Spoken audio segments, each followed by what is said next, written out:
This is the Aftermarket Radio Network.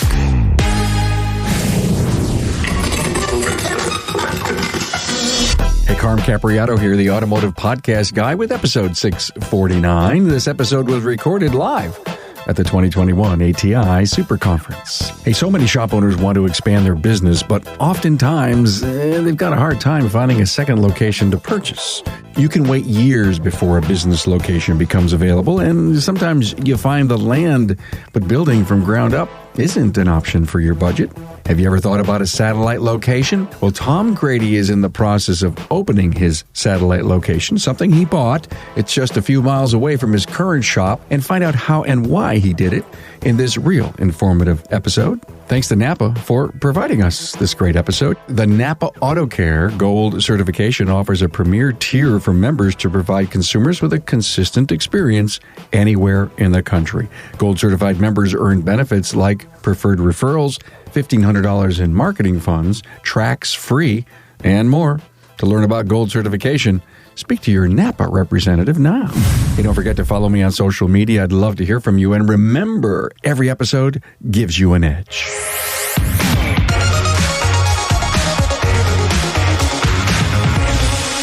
Hey, warm welcome to Tom Grady from Redhawk Auto Service in Temecula, California. I've never said the word Temecula. Did I say it right? You did. That was perfect. How cool is that? Tom, we're here at the ATI Super Conference 2021 in the Omni in Amelia Island. You just came back from a tour. Thank you for coming back and you're welcome. Coming in my studio here.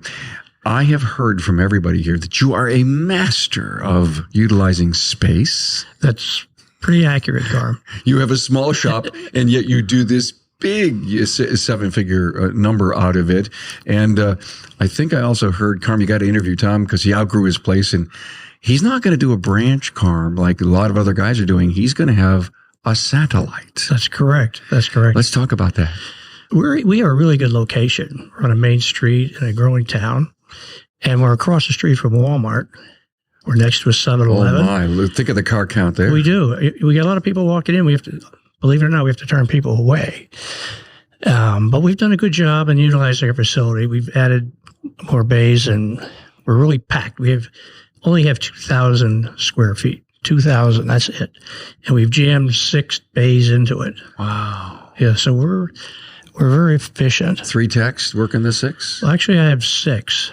2 A's, 2 B's, 2 C's. Cool. But we also sell propane there, too. So I need one of the C's to help out with propane. Yeah. We feel we could grow even further.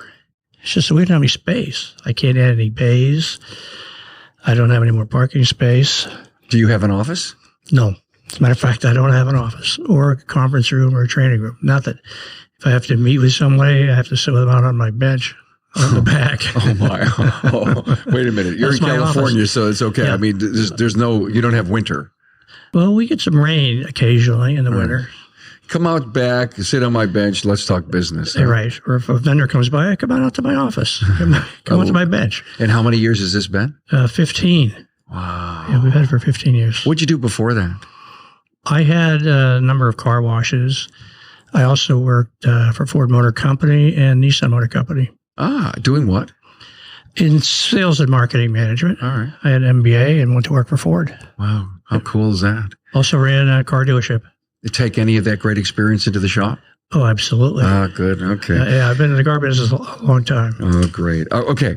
So you said, hey, listen, I need some room. We have all kinds of opportunities. So why buy an established business? As you said, hey, Carm, why should I pay goodwill?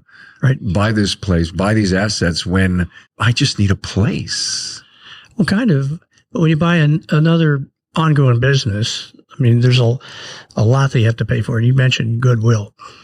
But you also have to crank it up with marketing. You need another manager.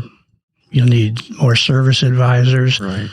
And I'm sitting here thinking, I want to keep my expenses down because my rent's already very high in this location because it's very desirable. How do I get my rent down? So I said, well, why don't we try How do I get my rent down as a % of sales? Correct. Yeah. Yeah, it was running pretty high, around 10%. Wow. So I wanted to be able to get it down. So I figured, well, let's see if I can blend it with another facility that's a lot less. It cranks some more volume through it. Totally. Yeah. And we could crank to more volume because we're turning people away now because of our good location. But we just couldn't accommodate everybody. You want to say yes more often. You want to still use the service advisors that you have. You want to blend the rent. And so you go on a hunt for a place. Correct.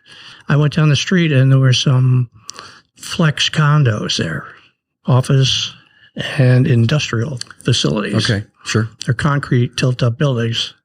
So I found one that was available, and the gentleman said that he would sell it to me. So I was ready to buy it, and then he changed his mind. Said, "No, Tom, I think I just want to lease it." I said, "Well, thank you, but no thanks." So I said, "Let me look for something else." So we went around, and fortunately, I was able to find another facility because it was in the middle of the pandemic. Okay. Yeah, so I made an offer on this. My wife goes, "What the heck are you doing? I mean, we're in the middle of a pandemic, and you're buying this building?" I said, "Yeah, but hon, we're going to be coming out with vaccines and government stimulus. And once everybody starts getting vaccinated and the stimulus hits, the economy's going to take off again." Yeah. So many of us, I think, looked at the pandemic and in the height of it, say 6 months in, is there's no end in sight because everybody's so locked down, so masked up. Well, we're in California, we're locked down. Oh my God. Yes, you are. That's Twice right. we were locked down. Yeah. Everybody's panicking, it's the end of the world. I'm thinking, no, I've been through this before. It's going to break loose. So I put an offer on it. I was able to get it for almost 10% less than the listing price. That's amazing because where I live, the houses are going for 20% more than their asking price. Yeah, exactly. But this also had offices as part of the facility. I see. Okay. Yeah, it was about 7,300 square feet in total. Wow. But a good part of it is office, up and downstairs. And, of course, everybody's bailing on offices. Mm-hmm. And the tenants that were in there were scheduled to be out by March 31st, and they didn't have anybody to replace them. So the owner goes, "I think I'm going to sell this now." But I looked at it differently.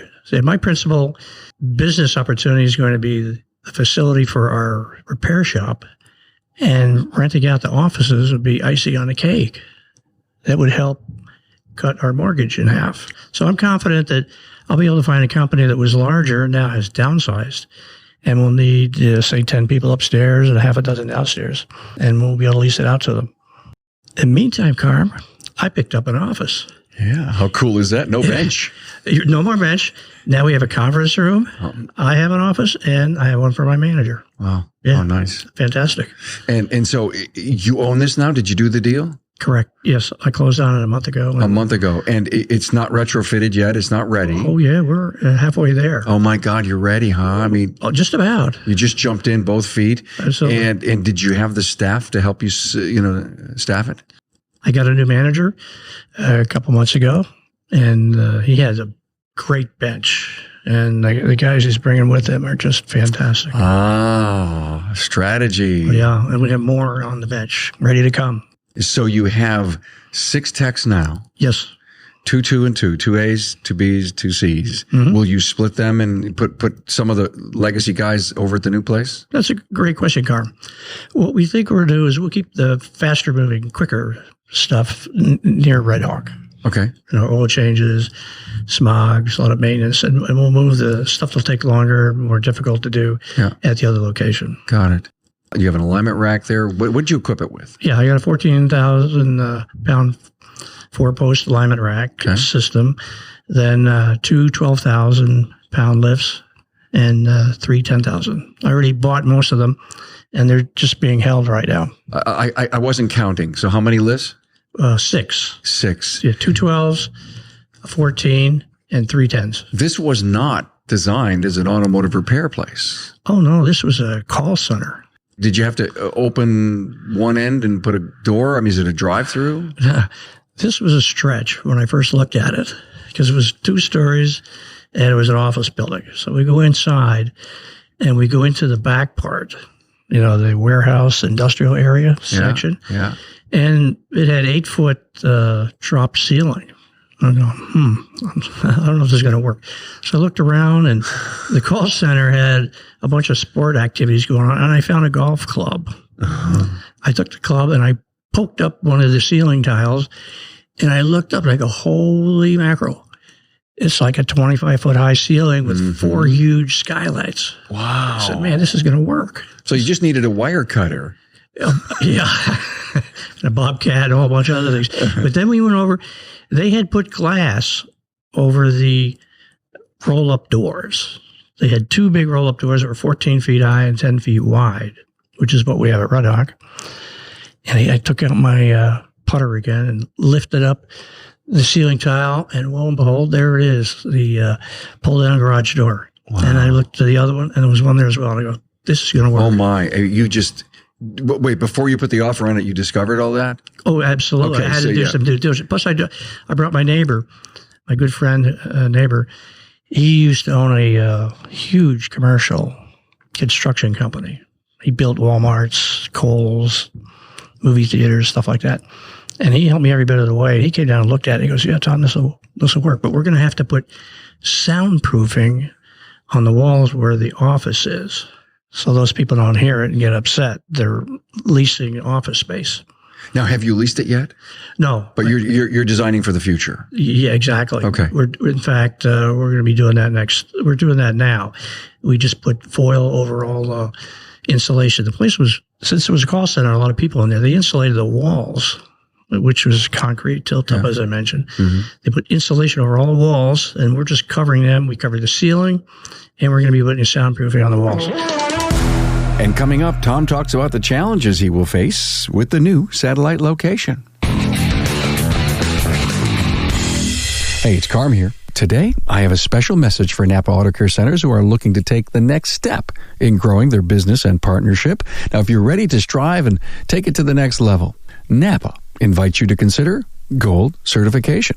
Gold certification is a premier tier of Napa Auto Care that recognizes repair shops with a higher level of participation in the Auto Care program. The program was built by Auto Care Centers for Auto Care Centers to provide a consistent consumer experience, maximize technology leverage, and reward Napa's most committed partners. When consumers visit a Gold certified Auto Care Center, whether it's a small facility in a rural community or a multi-bay shop in a large metropolitan area, they can expect a first-class service repair experience. This includes a well-trained staff using today's technology and quality Napa parts in a comfortable, up-to-date facility. Customers at Gold-certified shops will also enjoy an extended parts and labor warranty, valuable saving opportunities, along with access to credit to pay for needed repairs, and a whole lot more. Here's what you need to qualify for the program. First, you need to be an active auto care partner for at least 12 months and have a steady business presence in your market for at least 2 years. Then, to become Gold certified, it's necessary to meet specific requirements, chosen because they create the most consistent consumer experience and proven to generate the most significant results for auto care centers across the country. Some of these include using digital vehicle inspection, having at least one ASE Master Certified technician, a co-branded exterior, and offer consumer financing through Napa Easy Pay. You must also be an active member of a business development group. Once your shop achieves Gold certification, you'll receive a number of benefits, including priority placement on Napa's shop locator pages, an allowance for marketing funds, 3636 peace of mind and local labor coverage, access to auto tech training, Napa Track's shop management system, smart sign digital menu board, and more. Talk with your servicing Napa store to find out everything you need to know about becoming a Gold certified shop. Interesting to think that you could lease this to a company where people are downsizing and many will stay at home to work.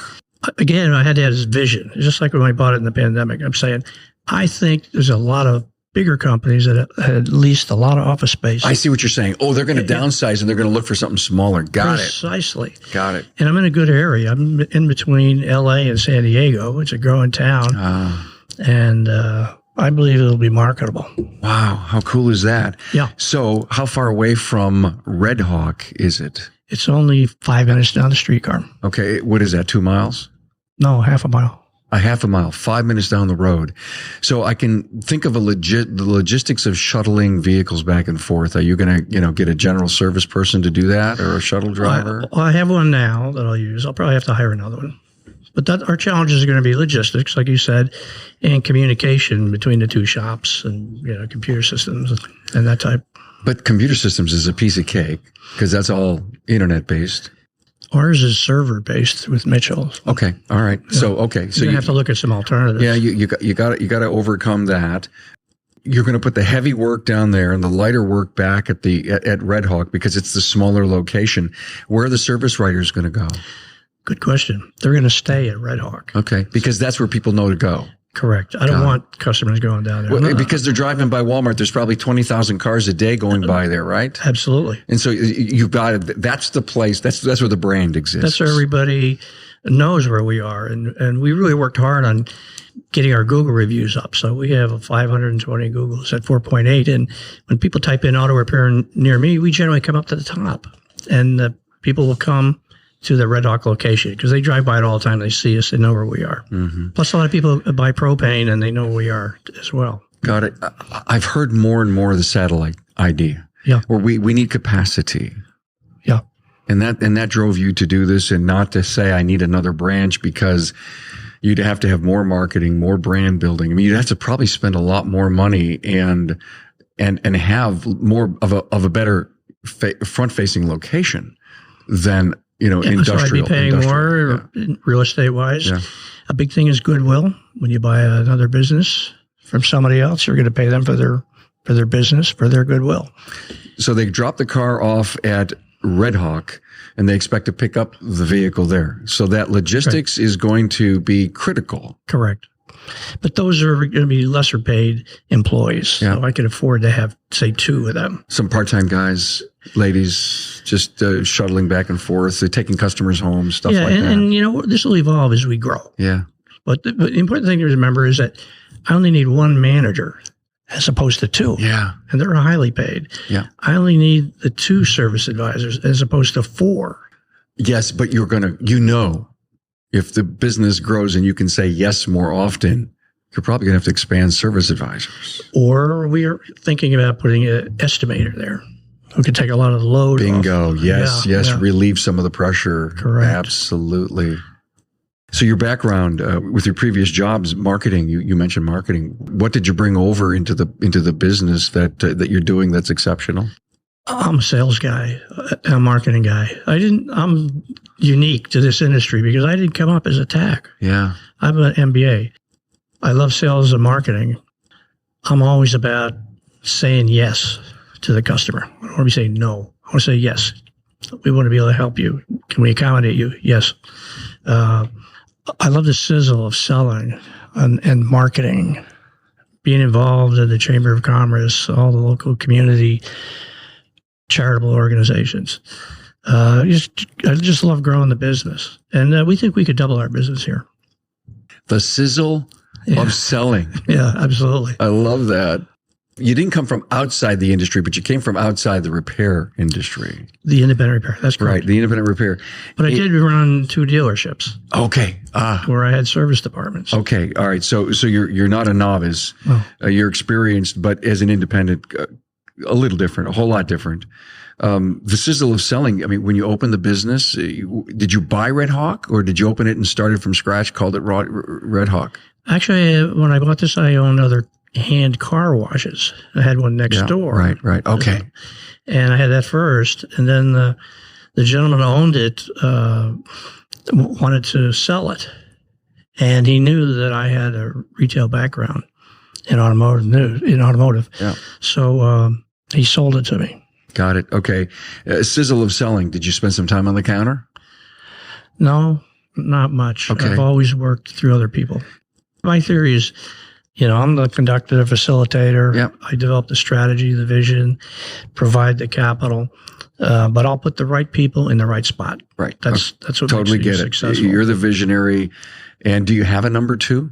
Yes, I do. Cool. In fact, I'm in the CEO program with the ATI, and as part of that, he is a part of the COO program. Cool. I interviewed Mike Bennett this morning. He's our coach. I know. He's fantastic. I know. Okay. And ironically, so many connectivity things happening while I'm here for this weekend. The role of the COO that you have, you've got him in the coaching program because you knew it was the right thing to do. Is this an individual that you hired from the industry? Yes, he has 23 years of independent auto repair business experience. Cool. And he only worked at 2 places, so he's not a flake. He's a real solid citizen. Some stability there. So the whole satellite thing, it makes so much sense to me. It does. When I started thinking about it, it just made enormous sense to me because I've owned other businesses and it's expensive buying them. There was this theory of, financial security. You want to grow your business. And I was talking to I can't remember who it was recently that says some people want to build Taj Mahals. Right. And that's not a negative thing. It's look, I'm going to add some bays. I have 4 and I'm going to add 4 more and build an 8-bay place, single location, as you say, minimal cost to grow sales volume.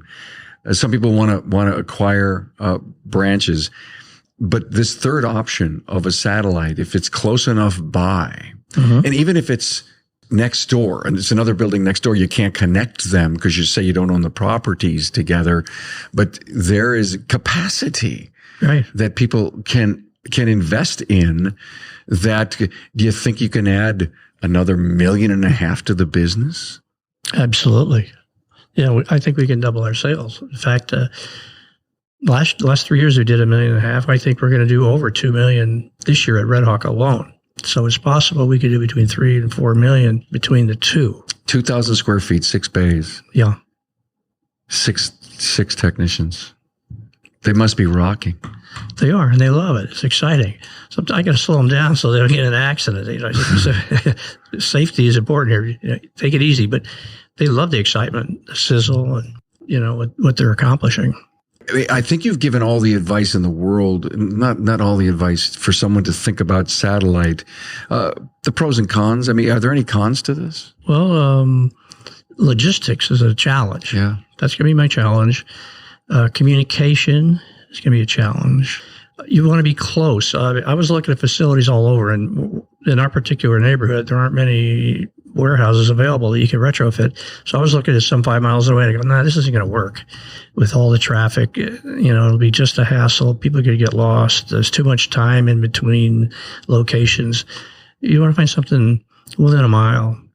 I can see workflow issues, assignments of jobs and stuff. I mean, what kind of communication tools do you think you're going to need in order to know stages, parts? I mean, your parts supplier needs to know where things go. I mean, I'm sure we're going to have problems with it. But you're going to learn the wrong location. But we're going to figure that out. But if you went to the whiteboard with your team and says, "Hey, here's the pros. This is why we do this. But what are the things we have to be so aware of?" And we can't let that hurt us. Well, parts is a big one, Carm. You brought up a big point. Fortunately, we have a Napa store right in between us. Oh, that helps. Yeah, so it's very close to both. We just say, hey, take that to Wolf, because it's Wolf Store Road. Okay. Take that to Wolf, or take it over to Redhawk. Yeah. Another issue is AAA tow-ins. We're a AAA shop, and we get a lot of tow-ins from them. If they drop off a vehicle and it's a no start, it's going to have to stay at Redhawk. If I drop it off over there, I'll probably get static from the other businesses. So we have to work through that as well. What do you mean you can't have any parked cars out there? They don't want us to have parked cars overnight. So if AAA were to come at nighttime and drop a car off, they might give us a hassle about that. If it was a no start and you needed to bring it to the other place that's going to do the diag work, you're going to have to tow it over there. Or just keep it at Redhawk and work there. And tough through it. Yeah. We'll keep it ATEC at Redhawk too. But still in all, if you can work all this out, think of the money you've saved. Well, that's the goal, is to increase our business but cut back our expense. Yeah. That's when you hit efficiency. And my rent was so high, like I mentioned before, it was almost 10% of our sales. Now this other one is going to be significantly less, so I could blend the two, and maybe I'll come in around 6% or something. Are you going to treat your real estate company fairly on the rent of the new place? Yes, because I own it. I know. Yeah. Well, we'll see about that. Yeah. That might be a nice annuity for us.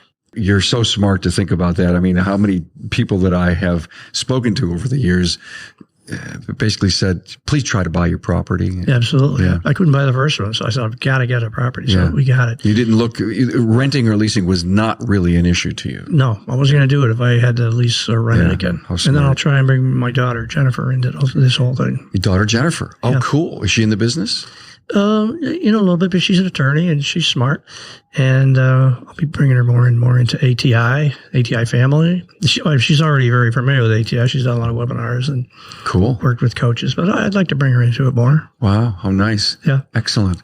Well, we haven't launched yet, but we're probably a month out, maybe 4 to 5 days, but we're really, really excited about it. Perhaps we could talk again after we've done it for 6 months, worked out all the kinks, and look back and say, how did we do? Yeah. Where do we go right? Where do we go wrong? I'd love to. Better? That's the educational piece. Now we've told everyone this is a great strategy. Now you should come back in 6-7 months.